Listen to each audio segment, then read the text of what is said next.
everybody. Welcome back once again to the America's Army OP Cast. I am Dev Tots, joined as always by Dev Grubber. What's always, up, Grub? Always. It's like peanut butter and jelly, but it doesn't make your bread soggy. Exactly. That's exactly how it is. And this week we've got Davis. What's your dev tag? Dev Kleptocat. Kleptocat. Are you on the forums often? I'm not really on there all that often, no. Okay. No. I get lost in forums. Yeah. They're a little scary. Right? And what do you do here? I am a concept artist here. All right. This makes what, our third artist, Grub? We've had a lot of artists. Nick. You always know the artist conversations because we let them do most of the talking. It's all things we don't understand. Yeah. I mean, I'm a programmer, you're a QA guy. What do we got? I'm good at running at walls. Yeah. Right. Well, aside from concept art, you're also doing like UI design and things in the game like that. Yeah, I'm doing some UI design. I've had help with the launcher, the website. If it's graphic, chances are I might have touched it in some way. Comic books. Yeah, if it's graphic, I've probably touched it somewhere. No, we're big fans of the comic. Always like to see someone who's worked on it. A lot of that's handled here in our studio, and so it's pretty interesting to see as they get finished. Yeah.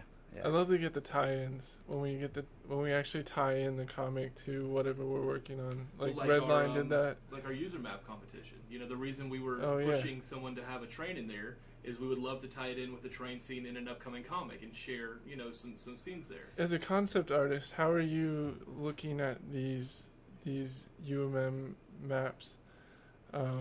UMM maps, even though the last M is map, but that's fine. I mean, really for any of our maps. I mean, but with these, like you get a lot of like interesting things because the users they'll do things that we won't even consider, and so it's nice to have like all these odd little nooks and crannies that they start trying to fiddle with things that we don't think about. They also have a really interesting way of like combining our assets into really bizarre stuff. Yeah, stretch it out and scale it and do something weird with it, and you're just like, okay, I don't know where that came from, but then you're like, but if it's sitting right here, then we could make this weird juggernaut piece out of it, kind of a thing, and it becomes a weird hero piece. Yeah, it totally works. Now, what's I found ways piece? to kill myself. Term not everyone may recognize. Well, a hero piece is like something that kind of usually grounds the map. It's usually one of those things where you're like, oh, that one's got the main hospital in it, or it's got the tower in it, or it's got the wrecked airplanes. That one piece that kind of grounds the map and everybody knows it by that thing. It's also one of those pieces that will help you identify where you are on the map. So if you look around and then like on Intercept there's the little winery kind of thing at the top, that's kind of in one direction. So those are kind of the heroes. Now, are you somebody that has to kind of define that, or is that just kind of something that eventually gets defined based off of your stuff and then based off of the environment artist stuff? It happens both ways. Like, usually, as a concept, we'll start gathering stuff together. We'll find, like, a lot of pictures and just historical data, whatever we can find on things. Then we start just noodling stuff out and making little sketches, doing stuff, and with us, by that time, the environment guys are already on it, and they're doing the same thing. And so we just start finding all the pieces that are best and scrambling them together. And we've heard Nikolai is like the Google Images wizard. Ridiculous. Like, he just gets it all. He's ridiculous.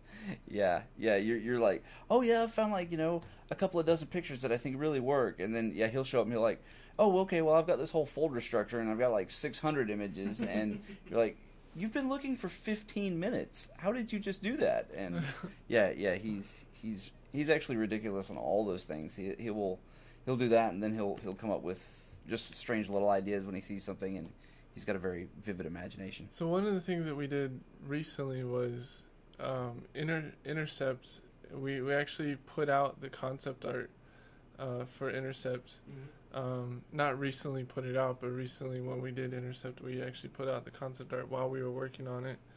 And so what was that? Gave me access to the R forums. I started stealing stuff, and I'm like, I can put that on Facebook. What was that like for you? Because normally your work doesn't get seen until much farther down the road. Yeah, no, we love that kind of stuff. Yeah, it normally doesn't get seen, and so much of what we do even just gets chunked anyway, because you do, if you have 1,000 ideas, 2 of them might get used, or 2 little shots might get used to define something.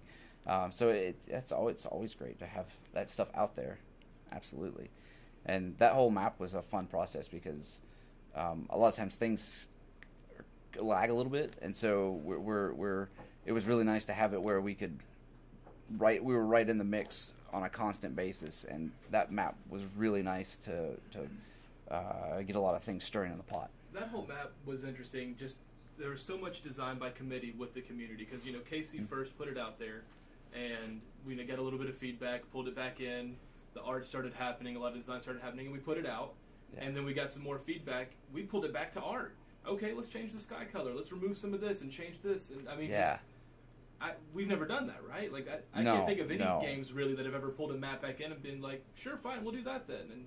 And it works. Like the map plays great now. I really love the changes. Yeah. Oh yeah. And that was really cool because that map was kind of had a specific purpose anyway. We were really shooting for a very specific thing, so it was. I think that was the only way to make that happen. Right. But yeah, I thought that was the only way to make that one happen, was to have it where, that map in particular, to just let the public see it, think on it, mess with it, and give some feedback. And I hope we do a lot more maps that way. It was definitely interesting, and I feel like the map turned out so much better because of it. And we've been trying to do that a lot lately, with mechanics, and not just our maps, but talking to people about how they're feeling with the weapons, and things like the changes to recoil and the accuracy cone. As much as some people don't like it, that was based on community feedback. I mean, what the community at large wanted. Yeah, and I think that's awesome. I think because since we're in that unique position to be able to do that, because we don't have like a solid thing that can't ever be changed. So right now we're in a really great place where we can just deal with those guys and talk to them and say, oh yeah, okay, that's actually an interesting idea. Let's see if it will work. Well, we don't have to try to cater to the biggest group of the masses, right? Like we're not trying to sell X amount of copies or hit X Metacritic like you would at most studios, that you've been at or we've been at, whatever people are at. Instead it's make the best game we can.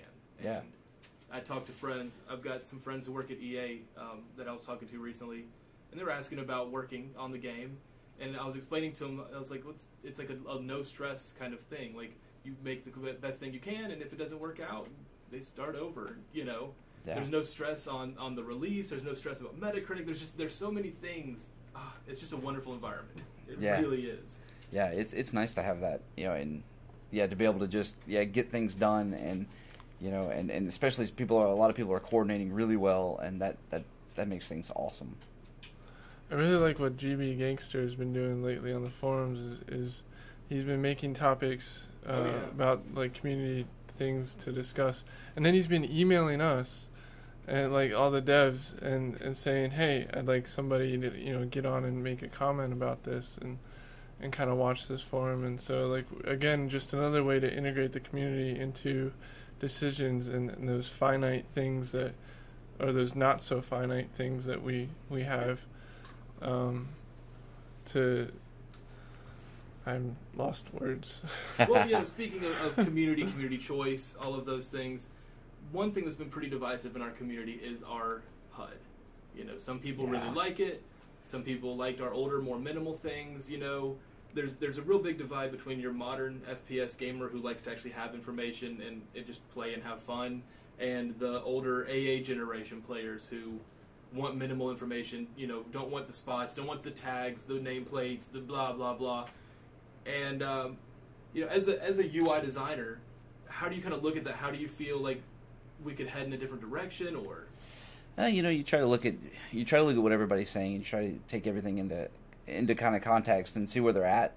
And, usually you have like everybody's kind of a group. You have like, where your more hardcore players really want minimalistic information and less on the screen, whereas kind of your casual, just dumping hours in kind of people don't mind all the extra information. And you try to find a middle ground, and you hope that you don't do anything that's awful for either group, and then you give that sometimes you give even the opportunity to be able to shut things down, or give a user's choice on some things, but it's. I've had lots of cool discussions about trying to find the gray spots on art on things, especially these kind of things, because it's difficult because everybody has an opinion, and they and now I lost my thought. I think maybe do you have it since maybe. Well, one of the things that you've been doing recently is like you've been really finding cool ways to reduce the size of what we feel still needs to be on screen. So you've been doing that with like the fonts and just the color, changing the color palette so it's less impactful, while still portraying a lot of the same information that we had on there before. So that's one thing I think with that gray area that you were talking about, where it's just like you're more just readjusting what was on there, but you're making it more minimalistic to accommodate those people that. Yeah. We're trying to. We're thinking about looking at things about making it more minimalistic, making it just making it smarter. It's really about making it smarter, to where even when you have things that that you have to cut, you still try to find a way to give that information but not in the same way. It's just not in the same way. So you just change it just a touch and see what happens. And sometimes it works really well, and sometimes it doesn't. You hope more often than not that it does work well, but the ones where you fail and everything like that, those are cool too, because you go, okay, well now I see why that failed and why nobody else does that, and now I feel like a goober for heading down that path. Now, is there any other art that you explored personally? Sure, yeah. I mean, I have comic stuff that I do on my own. I'm always out on Instagram doing trying to do art, and working with just I've done some animation stuff and like I said, comic stuff, storyboarding. Just got back from New York Comic Con, which was a blast. Cool. Yeah, that was a blast. Now, did you cosplay anything at the Comic Con? I did not. I have a Batman onesie. Good. Footy onesie. I considered it. Since Christmas break, I may have put on a couple of pounds, and it was a bad idea. So, although I actually did see two people wearing the same onesie, not at the same time. Right. They weren't wearing the same onesie, but they were wearing the same onesie that I have. It was like a couple, like a man and a woman. That was but yeah, that was great, and we got to work with the comic a lot, and I got to work with the writer Zach Sherman for a week, and that was a lot of fun. Now, when you came in right before we started the podcast, you were discussing a pretty recent tragedy. You had 200 Instagram followers, and you dropped back down to 199. I dropped down to 199. Yeah. Thankfully, somebody has come up, taken the ground. They stood up for me, and they got me back to 200. And well, if our community wants to look at your Instagram, did you want to give that out? Oh, sure. DS Godwin. On Instagram, and we can put that in the comments. Yeah, too. We'll put that in the comments section. You can okay. Check that out. Maybe I'll get 202, 201, 202. Get the Tots and Grubber bump to your numbers. Oh yeah. I need to get my Twitter feed up. What is your Twitter? I see it all the time. It's at Grubber. At Grubber. That's it's really simple. It's just Grubber. Oh yeah. It's Grubber. I only see like you and Filipovich. You two tweet back and forth like. Yeah, that's all we do. I try to get out there into the community, and I want to ask questions, and I want to eventually get the podcast a part of that kind of Twitterverse where people can tweet me questions and then we can ask them directly on the podcast. But I need Twitter followers. I need people listening to this to tweet me. Like, comment, subscribe. Yeah, like, comment, subscribe. Well, as soon as I have internet back, you will be up to at least one follower. Oh man. I am afraid I don't tweet her. I only tweet her as the actual America Army Studios. That's about it for me. But you should follow us anyway. And Twitter, Facebook. I know a lot of you guys read the forums. If you're listening to this, you're probably one of the more devoted guys to the game. But do follow the Facebook and Twitter, because sometimes information gets put out there that doesn't make it to the forums, or get out there a day or two before you. I'm always posting stuff I'm working on. Yeah. If I can make it twisted into something that I can tweet, then I will. You'll get a little extra information. Yeah, you can always ask me a question too, and I can give you a twisted answer that might give you a hint to. I sneak them in there. Well, next week we're gonna have or attempt to have our special edition Tots and Grubber Spooky Edition. Spooky edition. Spooky Scary Skeletons. It's gonna be a good time. We hope to see everyone there, and we're gonna have multiple guests. We will have multiple guests. It will be awesome. It will be spooktacular. Spooktacular. I like that. I like that. I'm not going to get tired of it. Guys, thanks for coming out. Everybody say goodbye. We'll see you later. Bye.